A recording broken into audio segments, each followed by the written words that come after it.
సమాజంలో గానీ, జనరల్‌గా మన కుటుంబాల్లో గానీ, మన బంధువర్గంలో గానీ, మన ఫ్రెండ్స్ సర్కిల్‌లో గానీ, మనకు తెలిసిన చుట్టాల్లో గానీ, ఎవ్వరైనా గానీ ఒక విషయాన్ని మనం చూస్తూ ఉంటామండి. అదేంటంటే, మన పిల్లలే బాగుపడాలి, పక్క వాళ్ళ పిల్లలు నాశనమైపోవాలి అని కోరుకుంటా ఉంటారండి.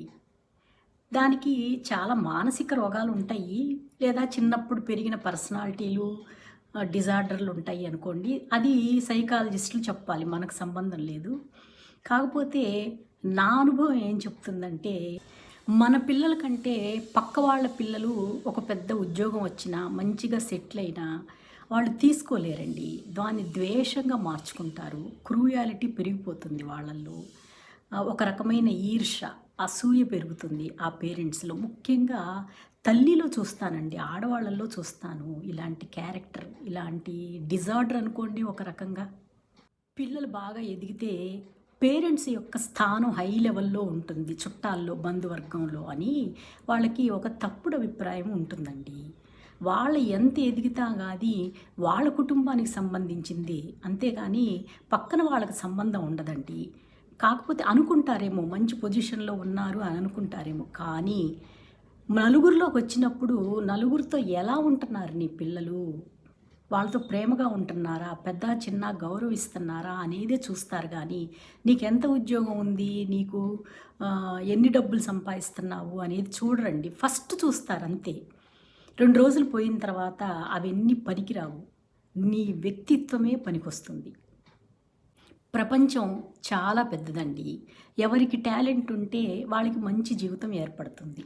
అంతేకాని నా పిల్లలే బాగుపడాలి, ఇంకొక పిల్లలు బాగుపడాలి అనుకుంటే ప్రపంచం అలా ఉండదు కదా!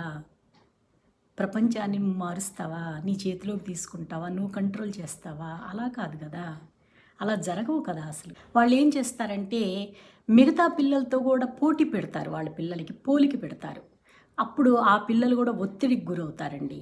చాలా ఇలాంటివి చేయటం మూలాన పేరెంట్స్ అంటే వాళ్ళకి ఒక రకమైన చులకన భావం ఏర్పడుతుంది.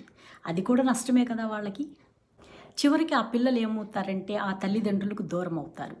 దూరం అయినప్పుడే ఆళ్ళకి ఆ బాధని ఎవరి మీద చూపించుకోవాలో తెలియక నలుగురిలోకి వచ్చినప్పుడు నలుగురిలో ఉన్న బంధువుల మీద, వాళ్ళ మీద, వీళ్ళ మీద ఒక సెటైర్లు, ఒక కఠినమైన మాటలని, ఒక వికృతానందం పొందుతూ ఉంటారనమాట. ఇలాంటి వారిని మీరు ముందే కనిపెట్టారనుకోండి, కొంచెం దూరంగా ఉండొచ్చు. అసలు దూరంగా ఉండలేం. బంధువులు, ఫ్రెండ్స్ కదా! అసలు దూరంగా ఉండలేం. కాతే కొద్దిగా దూరంగా ఉండొచ్చు. ఇలాంటి వారికి దూరంగా ఎలా ఉండాలో నాకు తెలిసిన చిట్కాలు నేను చెప్తాను. విషయాలని గోప్యంగా ఉంచుకోవాలండి. సీక్రెసీ మెయింటైన్ చేయాలి కొంచెం. అలాగే మన పిల్లలు సక్సెస్ అవ్వంగానే సోషల్ మీడియాలో పోస్టులు పెట్టడము ఇలాంటివి తగ్గించుకోవాలండి. ఇంకొకటి మన పిల్లలకి మానసికంగా బలాన్ని ఇవ్వాలి బాగా. మిగతా వాళ్ళని పట్టించుకోవద్దు. మన పని మనం చూసుకోవాలి. వాళ్ళందరితో నీకు అనవసరము. మనం ఎదిగితామంటే, మనం సక్సెస్ అయ్యామంటే వాళ్ళే నోరు మూసుకుంటారు అనే మానసిక బలాన్ని పెంచాలి పిల్లల్లో. ఎదుటివారి ఆలోచనని మనం మార్చలేమండి. ఎలా మారుస్తాం చెప్పండి?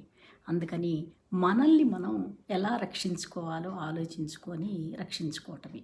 ఎందుకంటే సమాజంలోనే బతుకుతున్నాం కదా మనం కూడా మరి. అందుకని మనల్ని, మన పిల్లల్ని మనం రక్షించుకోవాలి. ఏమంటారు?